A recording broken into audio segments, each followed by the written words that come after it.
We met last time. Yes. Hi again. Hi again. And 20 seconds to go. Yeah, sure. And okay, yeah, good to go. And I'll introduce you. Yeah.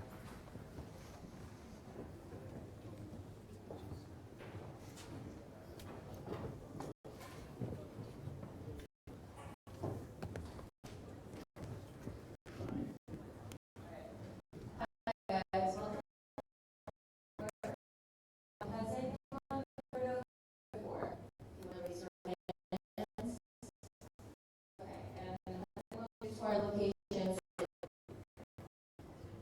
Good. Actually, background for we are community creators. We provide co-workers up to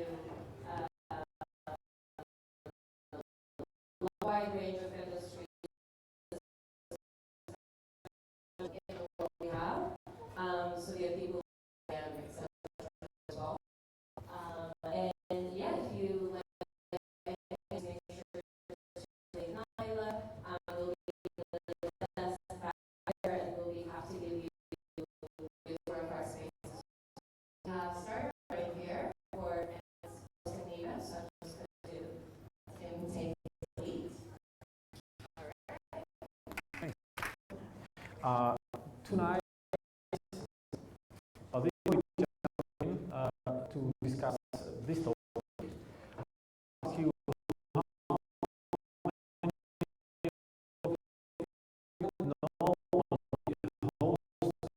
many know co-founder, and it was today.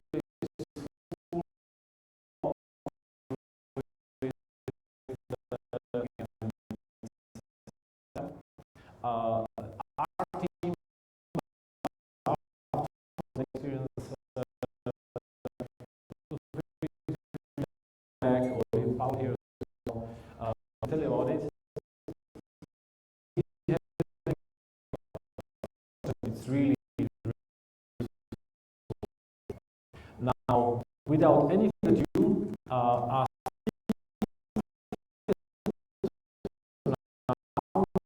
CEO's largest startup, almost 1,000 startups, 800, and these startups have raised over $1 billion of capital.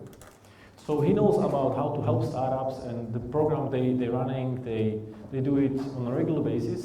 So we learn from this journey. And their startups, they created over 6,500 jobs. So let's learn about those startup journeys and lessons, and let's ask our speaker tonight, John Harthorne from Masschallenge. Thank you.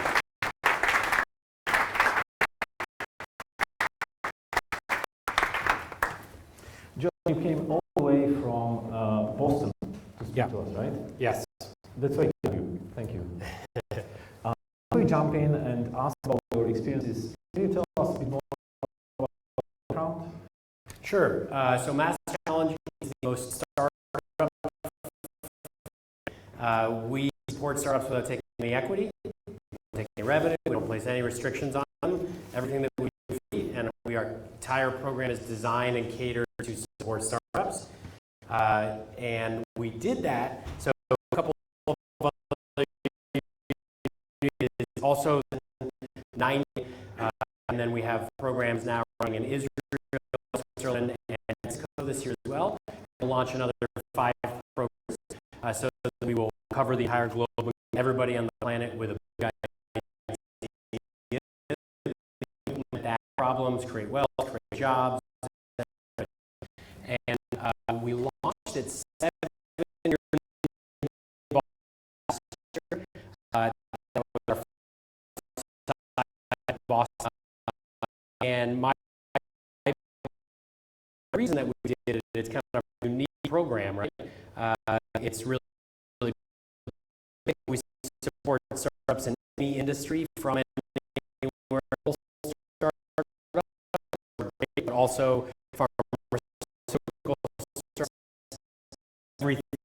And we did but to realize that the world has lost, and so we reorient the world on creating impact. If you focus on solving problems and creating long-term value, you also get really rich. It works well. It's like if you're eat lots of pie to go around, if you just eat slices of pie, you run out of pie, right? So that methodology, and that's why we launched Masschallenge in Boston. Yeah. In case, as you mentioned, you launching in Switzerland, so there might be some people stream from there tonight. So we'll be saying hi.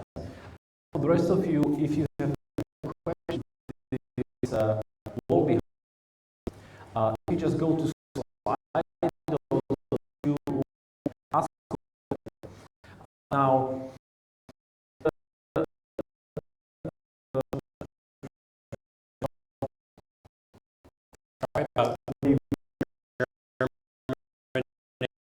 I grew up, traveled a ton. I've lived in Germany for 3 years. I've lived and studied in the UK.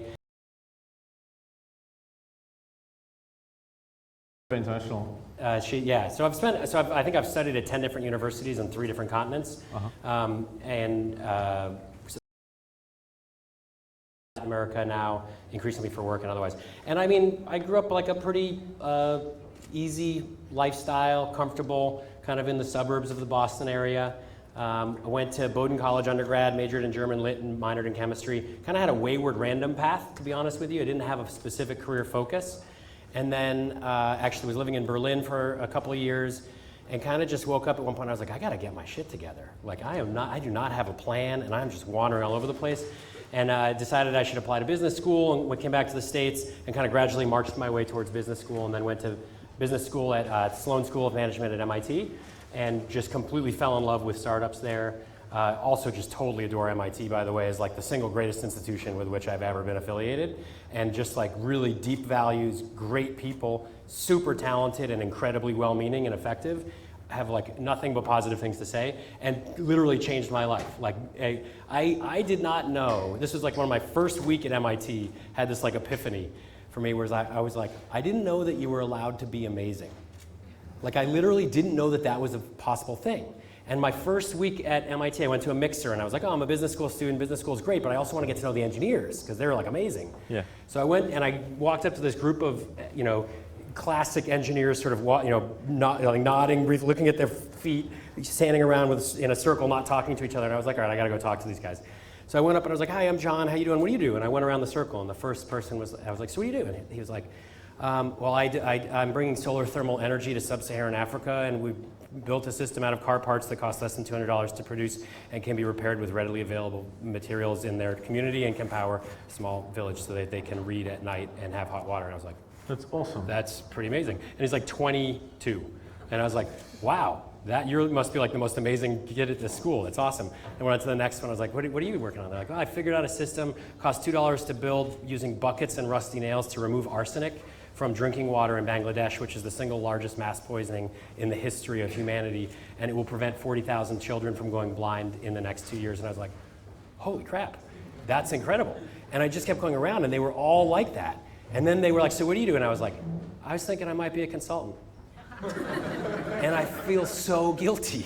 I was like, I feel like a terrible human being, but I didn't know I didn't know that like countries could solve those problems or corporations don't even solve. Like, I didn't know that like 22-year-olds could just set their mind to it and do it. And that was like this mind-blowing opening like epiphany for me to realize like these are the people that we need in the world. We need people that are willing to take on big problems, create solutions, and we should be removing all friction. This epiphany to Masschallenge. I really want to look at a startup. But still in my head, I had to be like a Bill Gates or Steve Jobs. Part of it was just being like rich and famous and with no goal. I would like to be rich, and like there's no interim to that, really. And frankly, it's not a meaningful because it doesn't speak enough to your soul. So, but I had that in my head, which 2 engineers. And I ran a conference on startups at a shop that was around the world every year. And so I learned a lot about startup stuff. But I didn't have I'm not a medical device guy. Let me run a company. I don't have a background. So I can't. And then graduate in the U.S.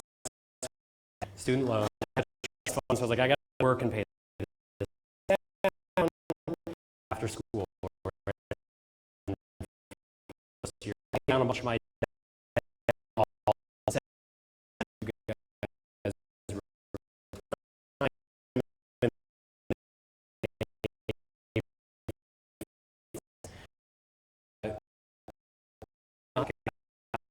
on May 17th.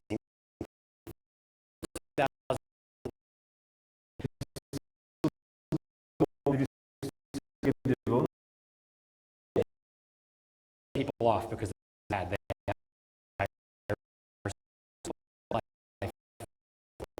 and leave on your own.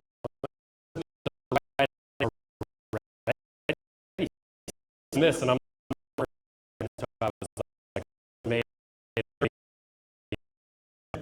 just before startup, it was like the next great depression.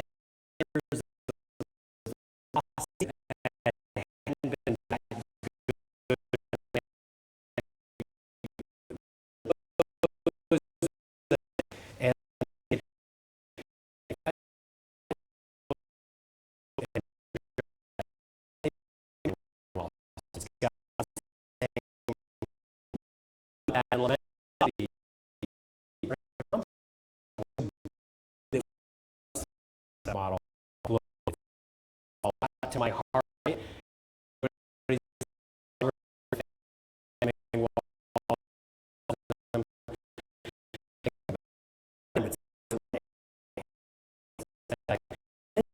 And then was 3% of the GDP. Value first. Now, who's still there? I was like, I have this good made we're in. Colleague at the time, he became a founder. So we don't make money.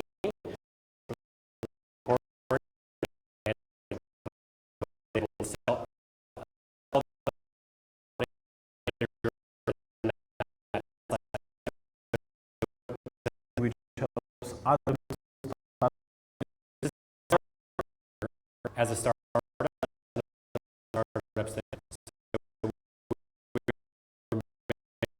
Yeah. And we were smart, but we were. So we started. I talk to as many people as possible. We'll be wrong. You'll get a lot of conflict, and have to was not what we do. $50 million.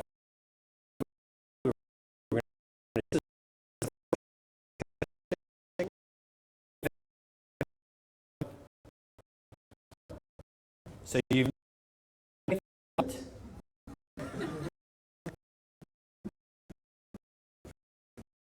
no.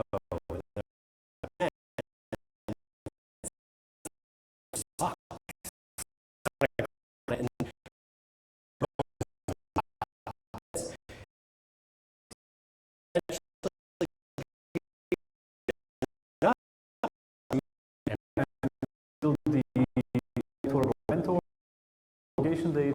We went first very early stage solve their problem. If you have the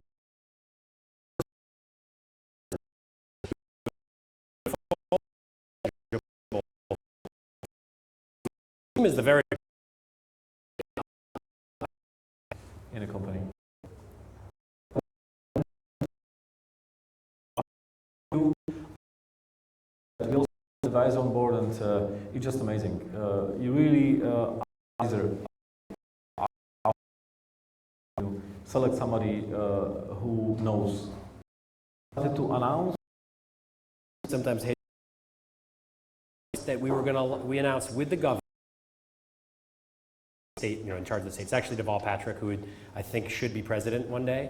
Hopefully he will be, but he was actually the inspiration. Then we will know the president, right? Yeah, he was the inspiration for Obama. They are good friends, and Obama literally lifted speeches directly off of Deval Patrick on numerous occasions that came out in the press. And they're friends, so Deval was like, he can have any words that I've ever spoken. And I think they're very similar people, and Deval did a great job in Massachusetts. Anyway, we announced alongside him and with Microsoft and Desh Deshpande, who's a billionaire serial entrepreneur in the Boston area and the advisor to Obama for entrepreneurship and innovation, and the Kauffman Foundation, that we were going to launch the largest ever startup accelerator, biggest in the world, that it would be free to startups, and that we were going to give away $1 million of prizes. And the first question from the press was, so where'd you get the $1 million? And we were like, oh, we don't have $1 million. And they were like, oh, how much money do you have? We're like, we have $0. We have no money at all. We're just going to do this. That's what we're saying. They're like, where are you going to get it? And we're like, oh, I have no idea. Dude, we're just hoping this will help. Because like, we're declaring that we need to do this and people will join us. And it was pretty brutal. Like, it doesn't just fall into place, but it makes you desperate. Like, you're not desperate in a bad way, but like the urgency drives action. Pushes you more, yeah. Yeah, and we just created intense urgency for ourselves, and then you just work your ass off to hit your numbers, because it's too embarrassing not to. And it's true. Yeah. You just got to do it, so you get it done. You're accountable publicly. Where did the first money come from? So the very first dollar was the state of Massachusetts through Deval Patrick, actually through the Secretary for Economic Development. What happened is we found, as one of our first advisors we went to is this guy Desh Deshpande, serial billionaire entrepreneur, and now a huge mentor. The Innovation Center at MIT is named after him. He had multiple startups doing switches that power the backbone of the internet, like optical switches and stuff. He also runs a huge foundation in India that feeds 1.5 million children every day through a school lunch program. He's just a phenomenally grounded, amazingly humble, awesome human being. So we went to him, and he like the best mentor that I've ever encountered anywhere. He's got it down to such a system. Pitch him on the idea, graphics and PowerPoint, and we just like, we're super smart and savvy. And he's like, yeah, it's a good idea. Somebody should do it. And we're like, yeah, that's why we're here. What do you think we're talking about? Yeah, we're somebody. We're doing it. Oh, you're doing this? Really? Really? Have you quit your job? This is all I do? How do you make your money? How do we quit our job? I felt like that we were willing to, why should, why livelihood, right? Paper, president of MIT, president of Harthorne, top 5, we talk to them, come back and tell them what.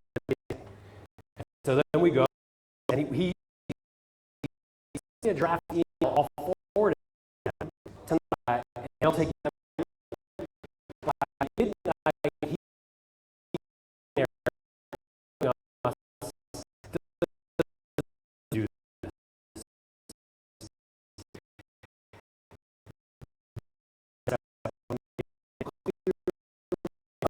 Yeah, so we in front of Dad. That's what you say. Who's going to write? What? I mean, what?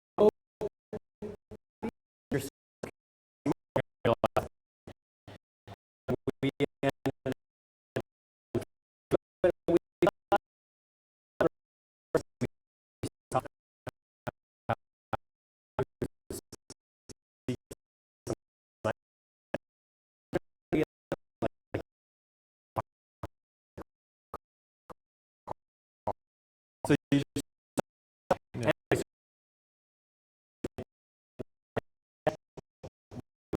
good. All math. Who else do you know? Right? It's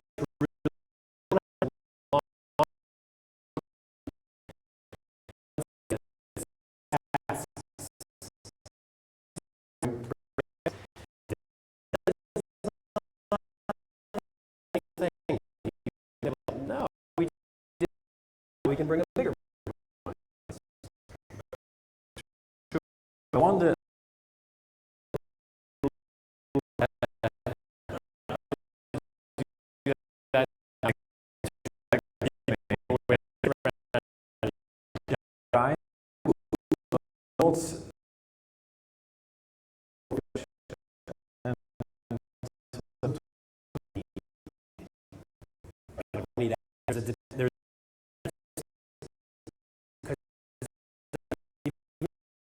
like you can't just engage this person. Like just but like just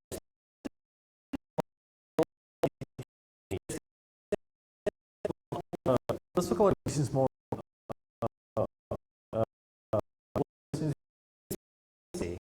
Competition for that, which we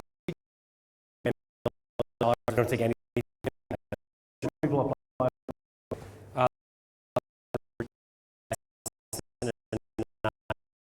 Will expect from anywhere. We don't really. It's mostly a ecosystem and not just stuff up. And as a friend,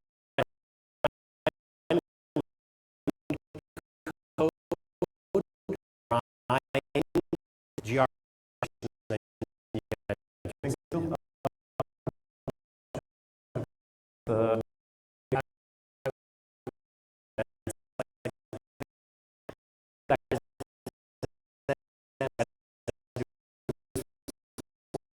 Have fun, money, so just learn. We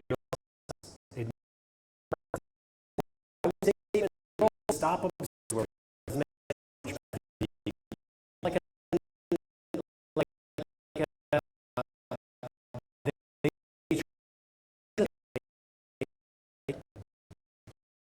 said a bunch of things like the and all these big and they provide the prize money to be given out. There's no guarantees in return. It's a nonprofit. We're not allowed to guarantee financial value in return, but they get access. They would like to talk to some of the startups and learn about what's going on. And if the startups don't want to talk to them, sorry, right? But we'll make the intro if the startups are into it. And then most of the startups want to, frankly, because those are big players in the industry with money and channels and customers and knowledge and things.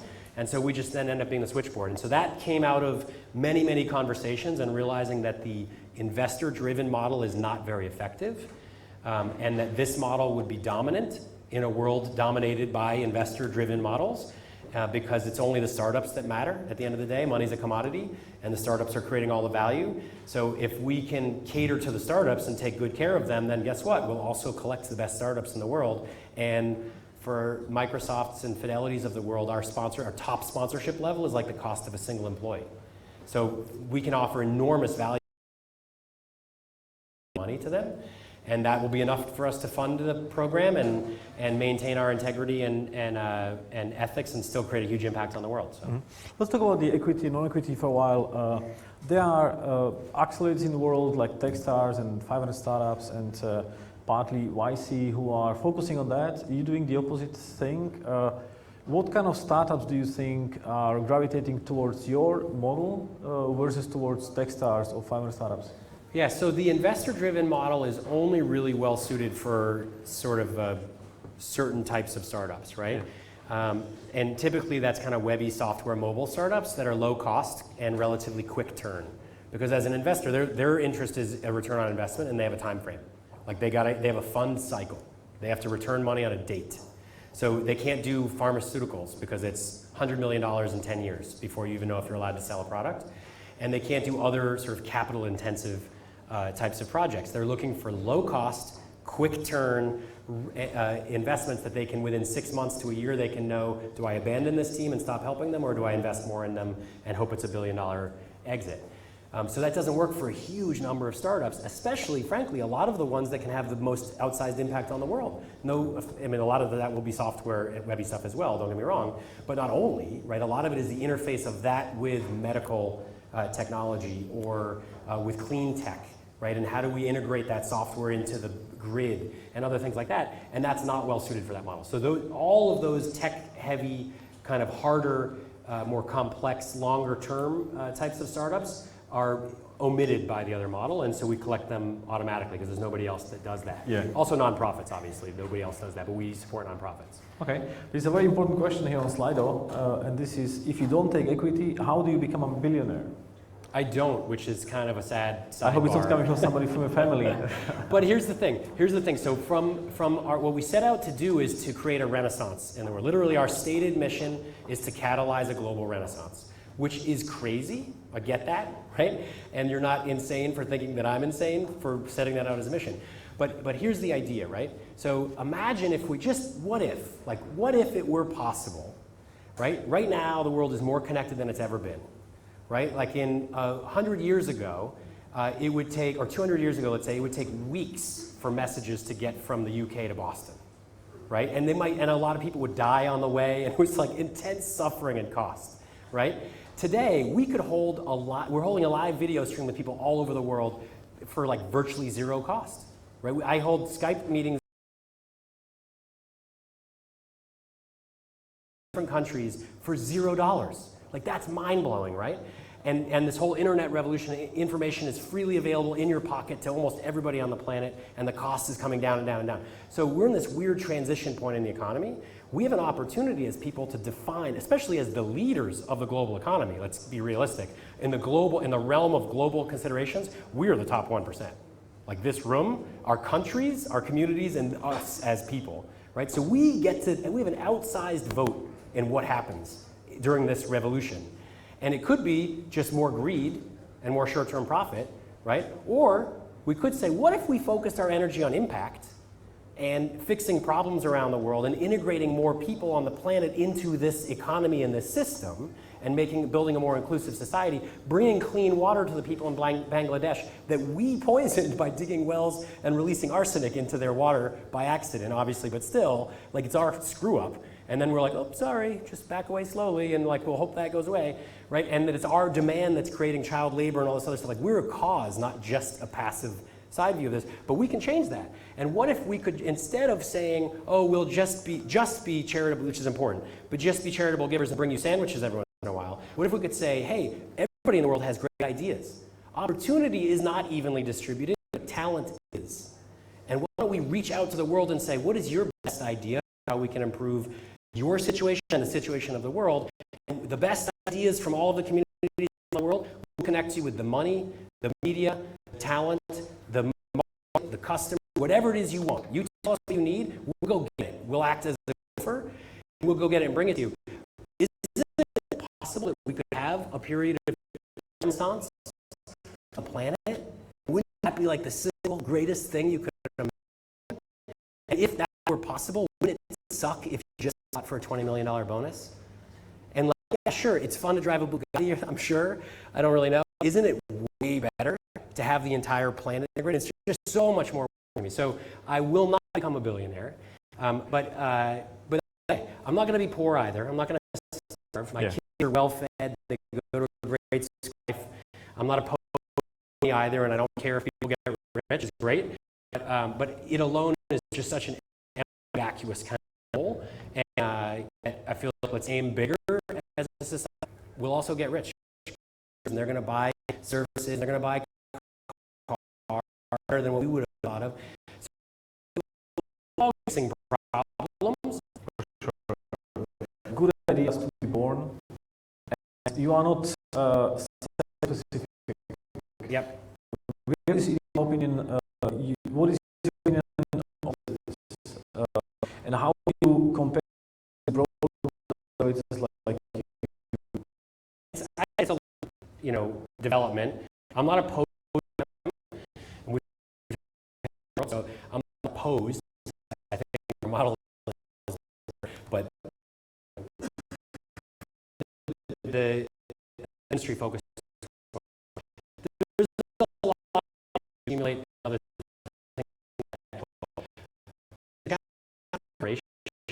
And then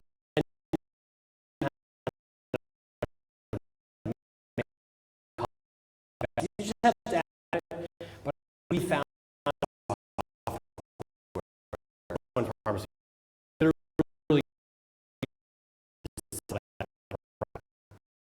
game when they're like, shit, I should that. Well, check that advisor.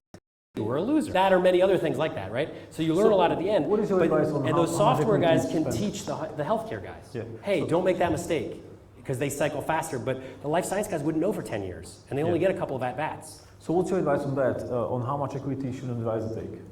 I would say none.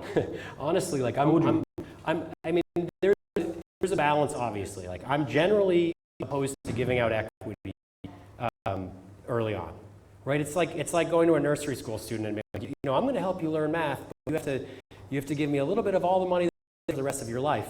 It's like they're just so early. They don't even really know what they're doing, right? The business model isn't refined yet, and so you don't really know how to pick your advisors. There's a whole bunch of challenges around that, and then how much you're worth. And you know, 1% doesn't sound like a lot, but on $1 billion, it's a lot of money. And those advisors influence the next set of advisors, other stuff like that. So generally speaking, the best people we've ever worked with, people like Desh Deshpande and these other like superstars, they won't ask you for equity, and they're not in it for equity. They're in it because they care about the mission and the goal, and they want to accomplish something. And over time, you become so wedded to each other that you would feel guilty not giving them something, and then you would have to go to them and be like, look, this is just stupid now. You should take some equity.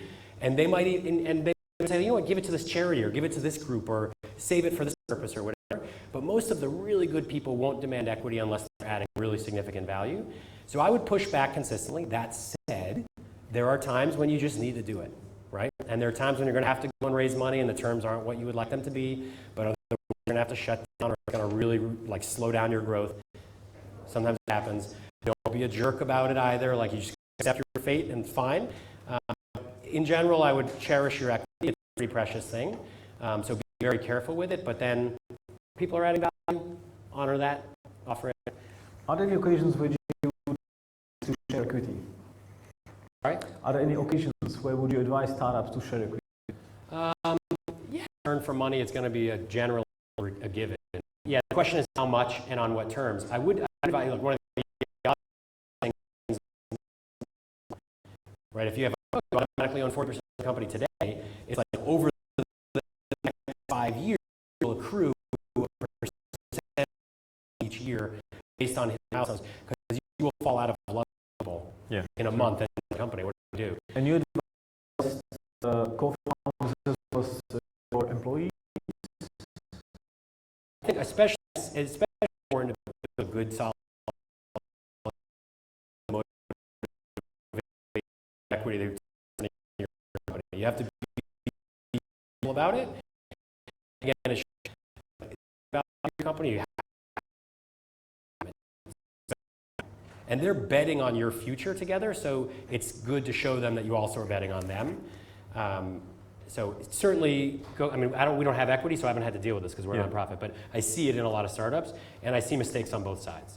So it's a tricky balance. It'll never be simple, but you know, you have to be thoughtful about it and talk to advisors. Let's talk about some more mistakes which you see startups doing, because you being the world's largest accelerator means a lot. So you've seen probably many startups do many mistakes.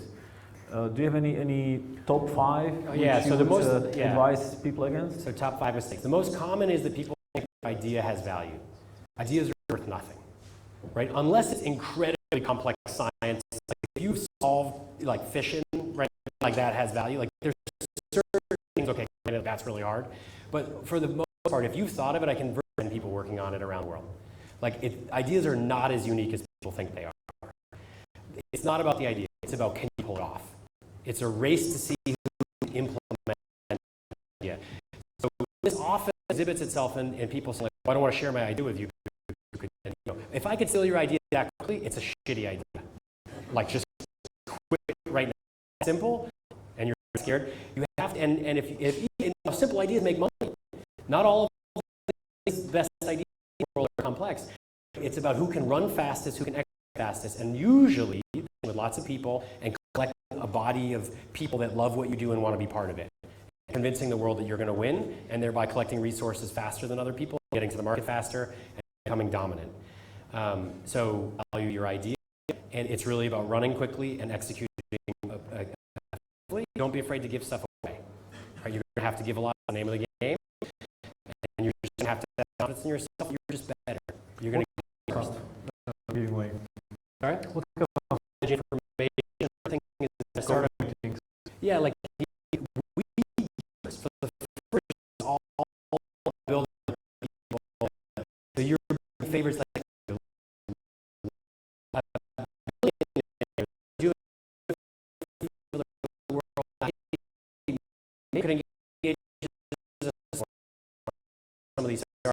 and he the hell out of my office.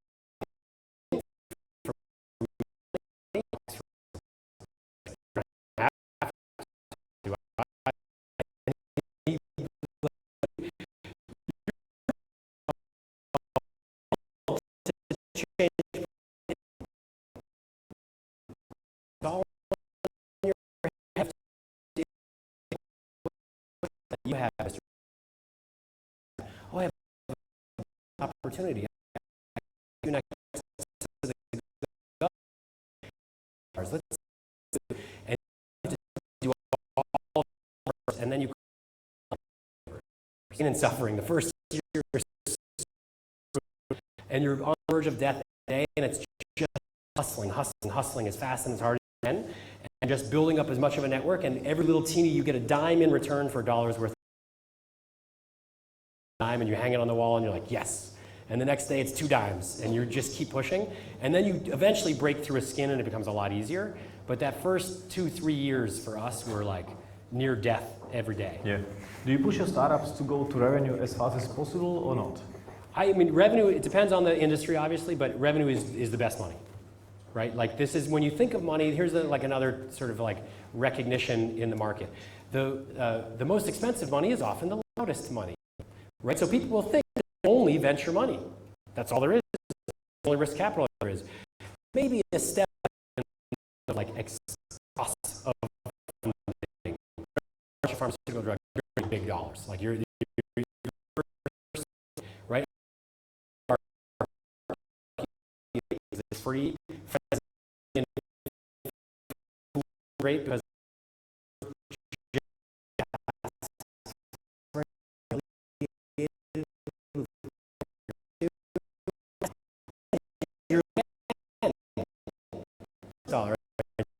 like, but yeah, they're if you go to them and look, I don't have, but if you give me 100 of your perpetual to build it, maybe I saw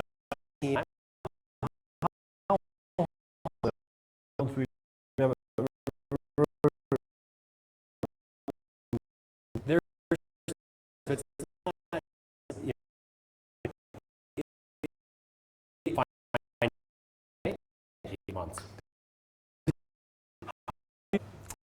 Not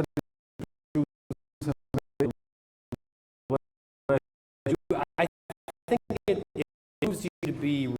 A lot of that comes down to really want to do this, work with your firms. But if way, just let me know. As you can and not, but be like urgent. Be like, I don't have money.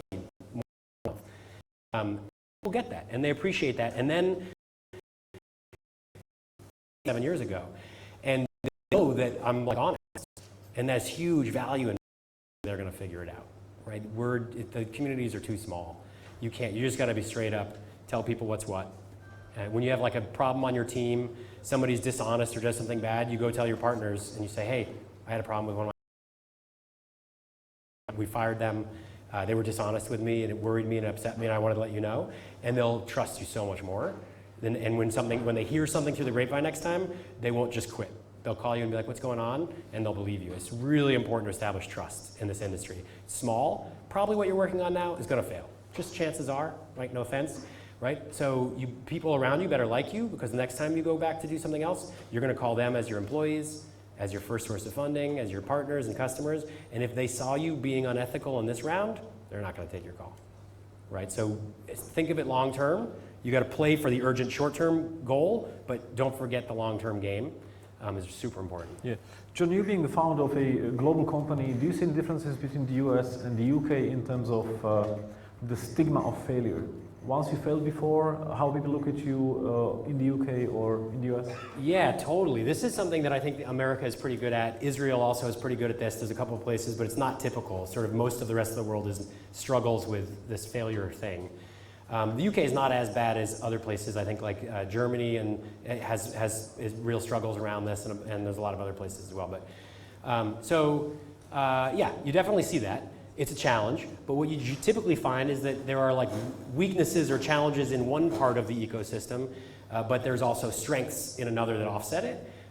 So I don't think that the UK is that much more radically different. I mean, the ecosystem is not quite as developed as in the US, where we've been doing this for a lot longer. That presents challenges, but also, frankly, it means that you guys can reinvent the ecosystem. And it's not that well designed, even in the US. Even in Silicon Valley, it's pretty medieval. Its structure is kind of shitty. You know, think of investment deals for startups are still, all of them are done behind closed doors, customized, one-on-one deals, where the investor has lopsided information, has done hundreds of deals. The startup is typically on their first deal, totally naive, easy to abuse. So the system is just like screwed up, and money doesn't flow, it's not efficient, everything is broken. The system sucks. So in a way, it's an advantage to have a new ecosystem because you can reinvent it in a better way. It is not correctly designed right now.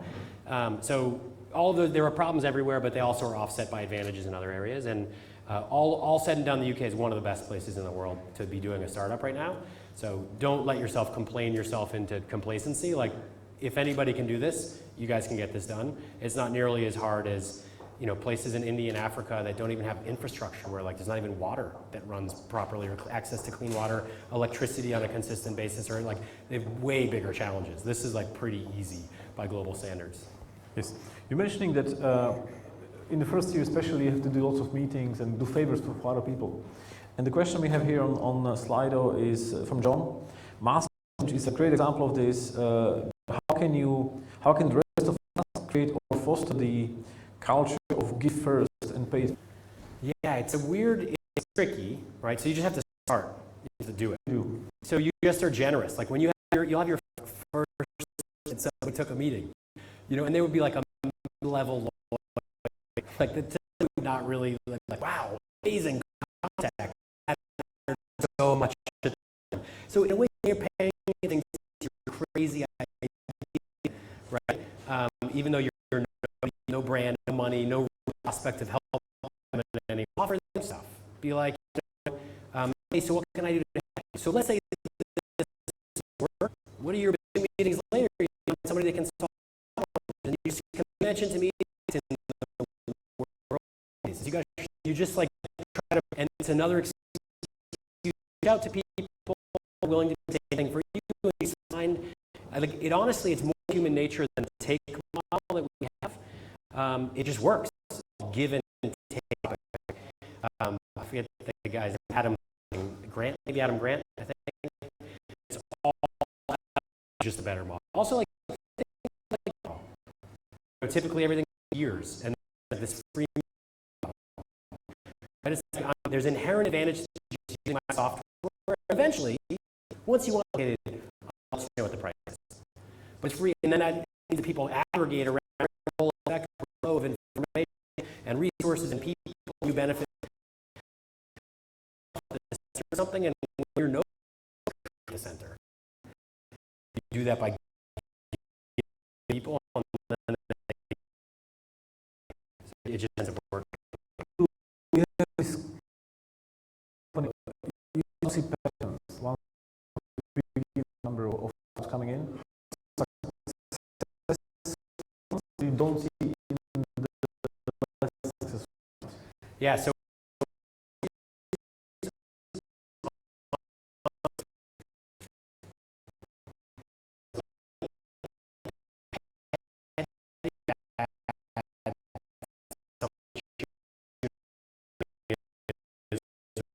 you all minutes that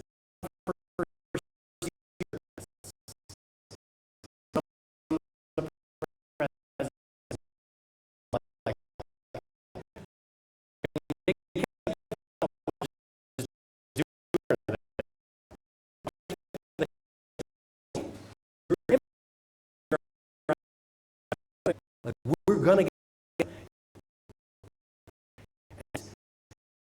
that stage like unbelievable amounts of money, right? Away.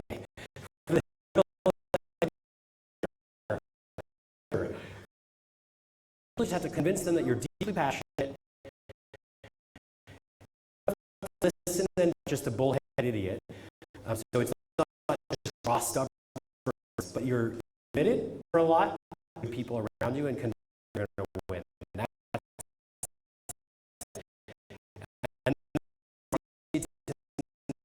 that's what was testing for. There's a commitment here.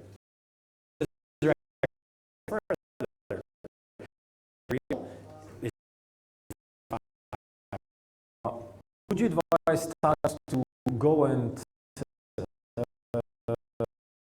accelerators? Should a London startup go to Switzerland? What's your thinking on that? I would say the idea has zero for a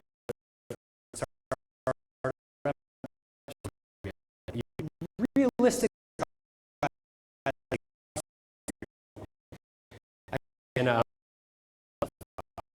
Like they're not aligned the same way.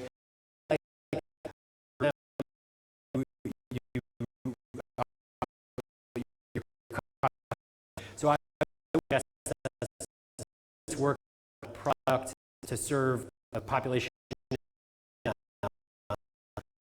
an all-Ghanaian team. They spend 2 years making a market more than they can learn in Ghana. That said, there's a ton about Ghana or friends with the president, or they might go for some contact, but it should be short. The U.S. is a unique place. There's more capital. A lot of things are easier to get done. So U.S., but I would stay, generally stay close to your market and your customer is the best thing. Mm-hmm. Where else do you want to open doors? So you're opening in Switzerland, in Israel now. What's next? 2 years ago at the Clinton Global Initiative, we committed we'd launch 10 new programs within 5 years. We're ahead of schedule on that. We'll launch 3 this year. We launched UK last year, so that's already 4 in 2 years instead of 5. And we had assumed we'll backload it anyways, but we're ahead of schedule. So we will launch, and we'll launch on every populated continent.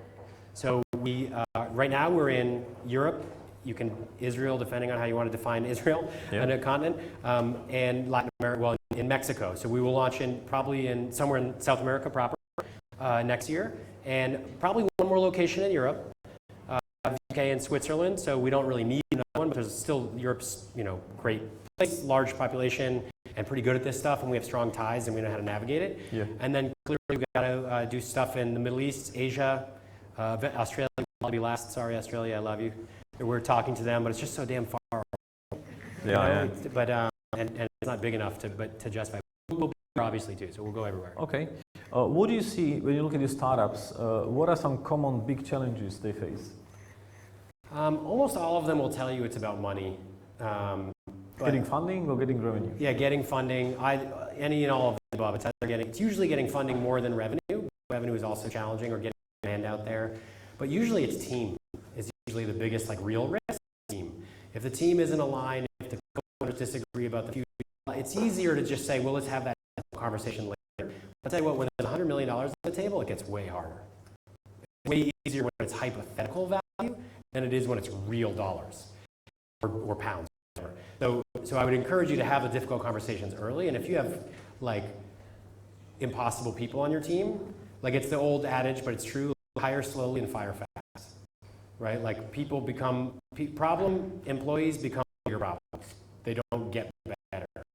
It just gets worse. And partners, your customers, your team becomes more difficult to attract over time, not easier. So thing is your team.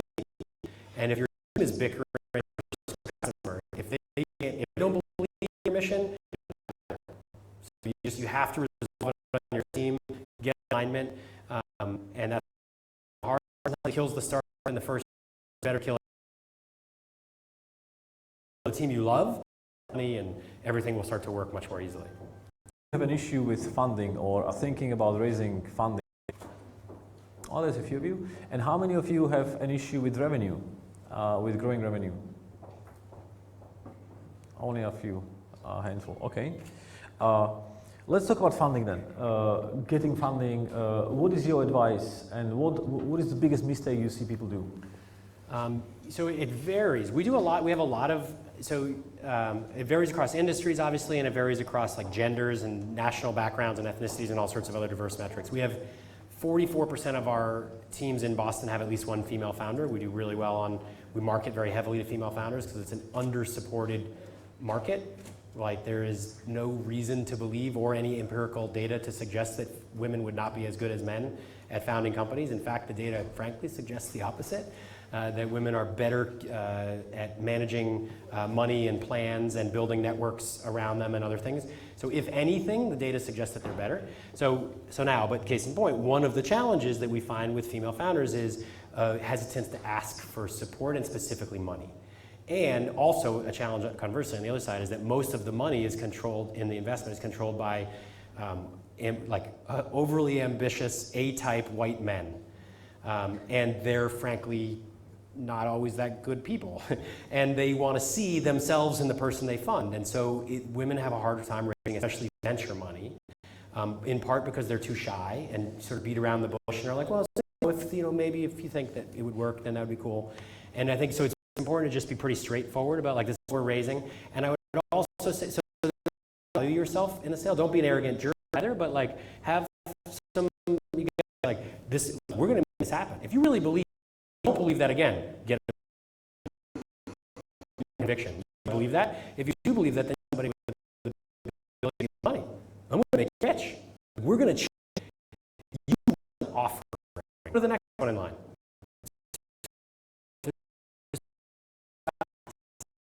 Because I expect to see confidence. And I'm eager to, and even if that's kind of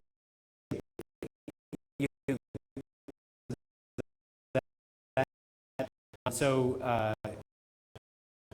that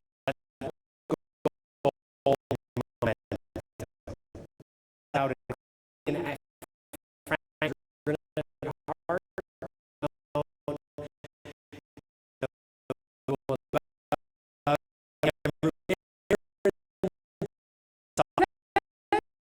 they're like, is this it's fine, and you'll get on a golf course, right? You need to see that, and once investor is in, they're like, should I go? And then first dollar, and then in 8 hours you have all of it, because they all fall into place. This is true. So all of them, you're selling momentum, you're selling a winner that your team is going to win, and that's high value. And then you're looking while you're selling, because they won't on the first pass. You're looking for who's got the willingness to engage. And then you sell them hard, and once they close, they'll sell their friends. Because fast. So look for the lead user. Online or anywhere else. Who's your lead adopter? And then you'll bridge the chasm part later. But figure out who your lead. Startups have raised over $1 billion. How do they raise? How do you help them raise? Our startups have raised over $1.1 billion of outside capital, generated over $520 million of revenue, and created over 6,500 jobs. And it's all different, but we do, part of what our model is that, hey, look, we're giving away $1 million. It's a competition-based format. The judges are experts from the community, investors and lawyers and corporate execs and et cetera. So they get to see the flow of applications, and they know that a bunch of them are crappy and really not going to make it. But the ones that we accept are really, really high quality, and that there's a bunch in every pool that are really amazing. And so they get to see that quality, so they know that the quality's there. Then they see the program, so they know that, like, we're accumulating the best of the best. And that's what all they want. That's what they all want. They all want to know. I mean, basically, only the top 10 or 15% are going to have an outsized impact on the world. Right? There might be the next 30% do okay and have a nice lifestyle business. It might be good and cool, fun, but they're not going to be. It's really the top 2% that have a shot at an Uber or Google or like a really globally defining business. And so our pitch to the world is that's who we work with, right? We source from all over the world. Anybody can enter. We take in return, so there's no reason. And then we use the community to identify the best ones. We invite them to give away money and office space and access to mentorship and stuff. So they would take it, even if they're a $1 billion company, because we're not taking anything the investors want. So meet startup, meet investor. These guys are the best in their industry. You should invest in them if they want it. And then we tell the startup, tell them don't take it. There's plenty more. And we'll keep putting people in front of you, the ones that you fall in love with. And are all ambitious, really talented people in their own right, and so many of them will raise without our support, because that's what they do. Do you offer introductions automatically or to ask for it? International Interactions. Oh, interactions. Yeah. It's our to some extent it's automatic. I'm doing that. Like a lot of like a lot of it came from one. It's called relay rides. They're renting a car, but peer to peer, so you can rent your own car out to your neighbor. There's a couple of other competitors in this as well. They're now in California. When they started in their brand, and they were looking at like the logos and like should we position it this way or these colors. So they just were walking the floor doing an informal poll of everybody. Hey, these things, do you think this looks better? Is that clearer? We're going youthful with this. So they were like, oh, they went up and they asked him, and he ended up knowing it. All sorts of advice, and it was his investor in one of the other teams. And ended up, it was just the randomness. And again, just talk to everybody, and you would know, like they're so hard. Well, don't worry about people saying your stuff. Again, outside of science, certain things you got to patent, break your patentability. So talk to a lawyer if you think you really intellectual property, but ideas are not intellectual property. Just run as fast as you can. Advise your friend. Very good. Now let's take it to the audience. We have asked some questions from you in person. So if you have a question, raise your hand. We're going to give you this mic. Who has a question? Okay.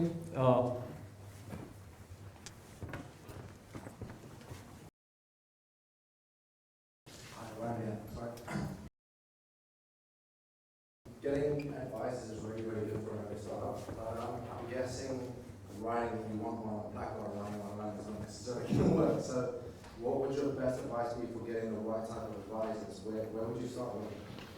Yeah, it's a great question. So we started at our universities where we had both done startup stuff. And then we just, but we didn't even necessarily invite them all to be advisors right away. We're just, the first call is like, hey, I have a new idea. Oh, thanks. I have a new idea and I think you're really smart. Could you just listen to it and tell me what you think? Right, that's like the first layer of advice.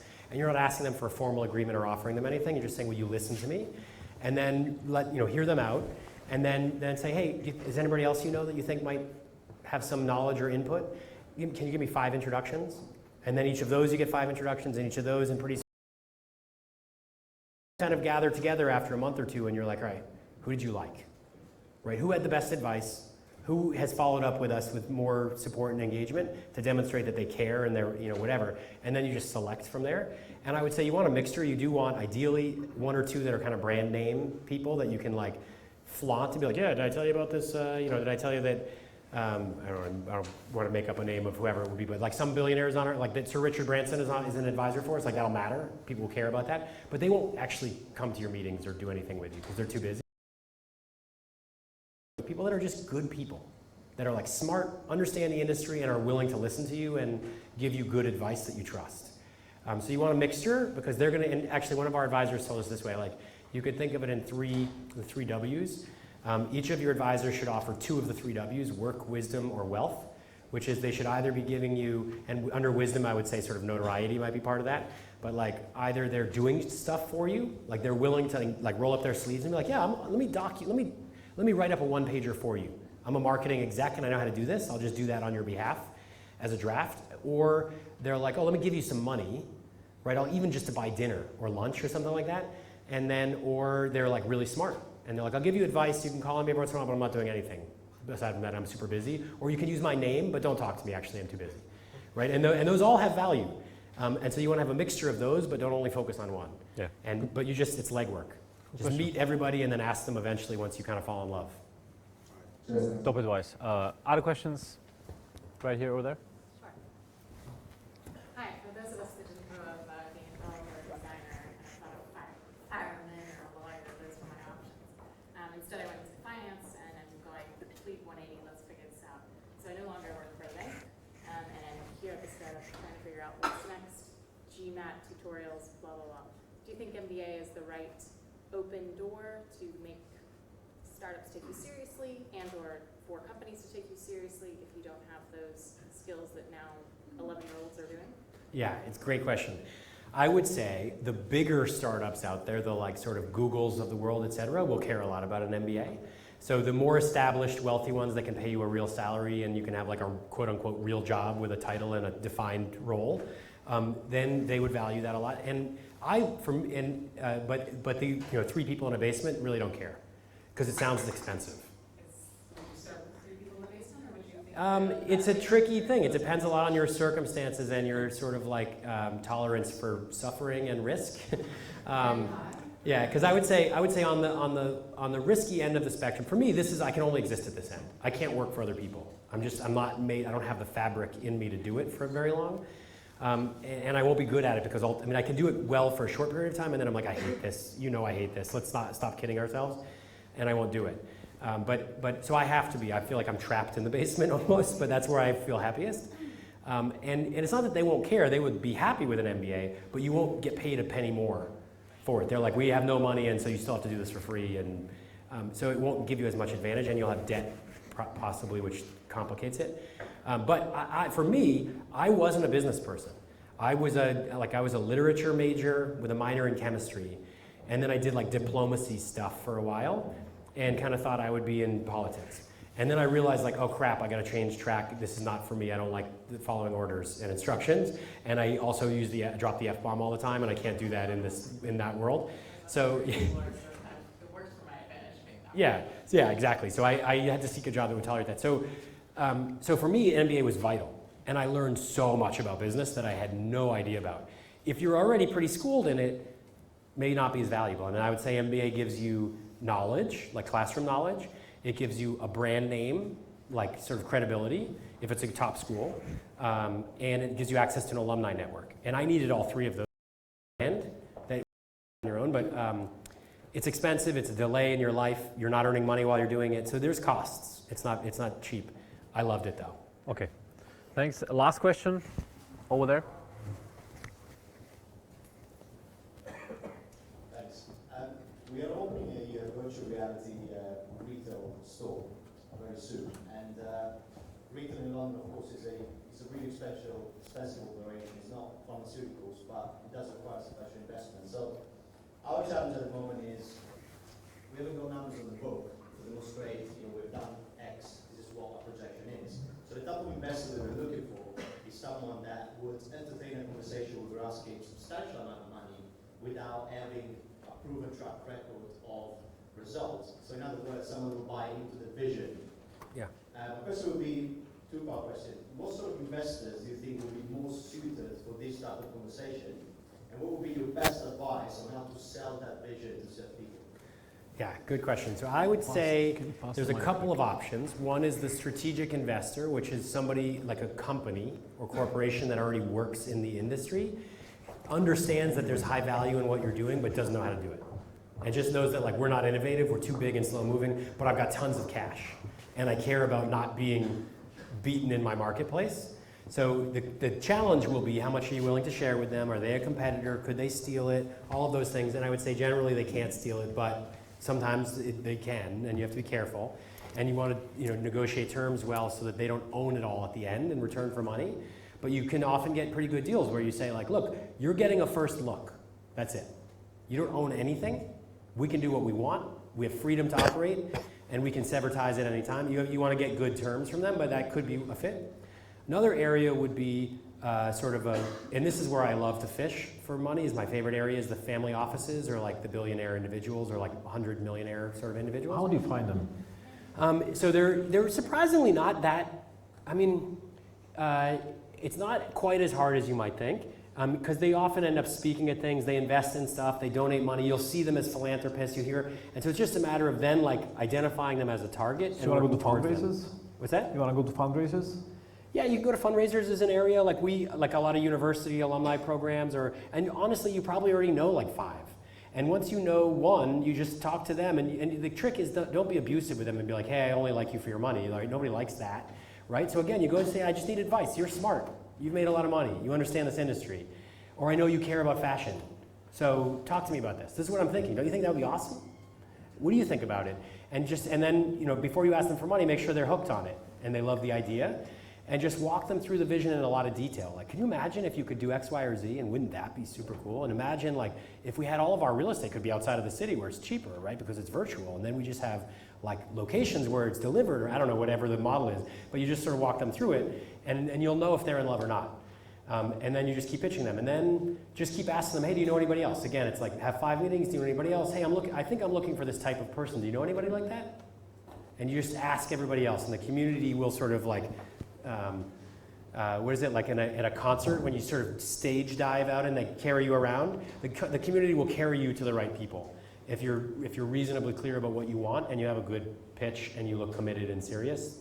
But it will take time. It's not like a week. It'll take you months to get to them. Yeah. And months to pitch them. But you can do it. So starting with a compliment to ask those high net worth people who know for advice, it's a very good way to start. Last question from Slido. It's coming from John. John over there, who runs, by the way, one of the world's largest Slack groups of all places. It's 3,000 members or more. How many?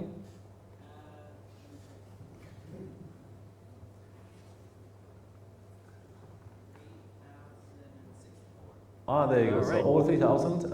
It's called tech.london. If you want to guys join it, you can join and network with others. His question is, which I cannot ask because so many people have voted for it. Who is the most inspiring founder you've ever met? Oof, that is a great question. There's a lot of people I've seen for brief periods of time that amaze me. So, like, I saw Jack Ma talk at Davos from Alibaba, and he's just an awesome person. Like, and I think he's really authentic, so I think he's really genuine. I don't know him deeply enough to know whether that's true. Is he going to invest in Masschallenge in the next batch? I haven't even asked him. And I don't know, maybe when we go to China, I'm sure that we'll hit him up for it. Or we'll talk to him about how we can engage. But he was super impressive. And he just had, like, I was like writing as fast as I could quotes like that he kept saying. I was just like, God, it's so genius. I really like him. Like, then I've worked so closely with somebody like Dash Deshpande, and he is my single favorite human being, I think. He's phenomenally successful, amazing at the technology side. He's an engineer, so he's not from the engineering side, but he's raised more than $1 billion total across his startups. He launched 3, each had an IPO. He was the wealthiest Indian on the internet boom. He was worth $1 billion. He since lost $12 billion. Can you imagine losing $12 billion? Right? But he, and his like value, like the hell you go through in all that turmoil, and then about the other side, or came out like great. He and the presidency, and entrepreneurship in the U.S. Like, yeah, we can give you. I have anything. But he does it because he loves it. Yeah. Sounds like on the last question is the UK. So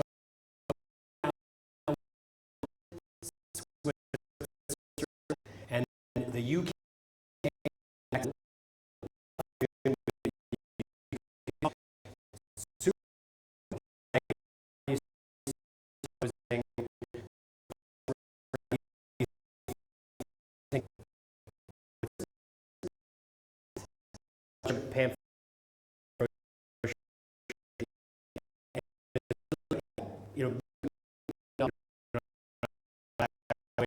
we're really looking for.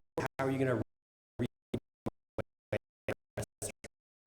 like think try to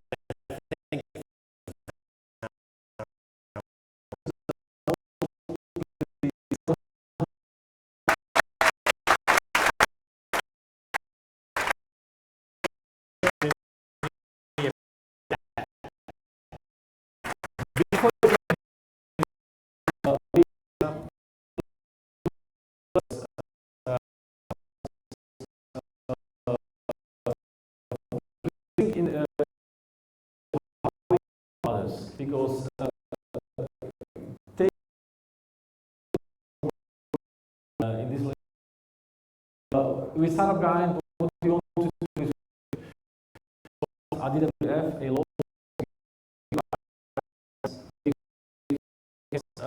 free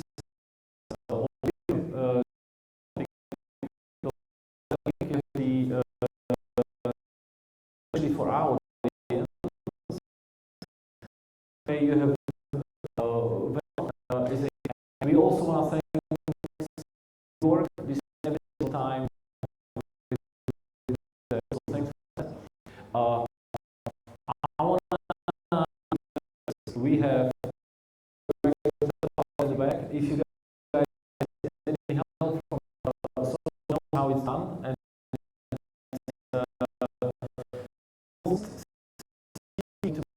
in 3 weeks officially our February event.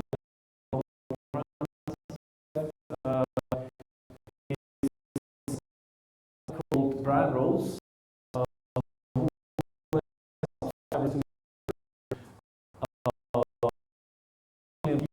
Only a couple of years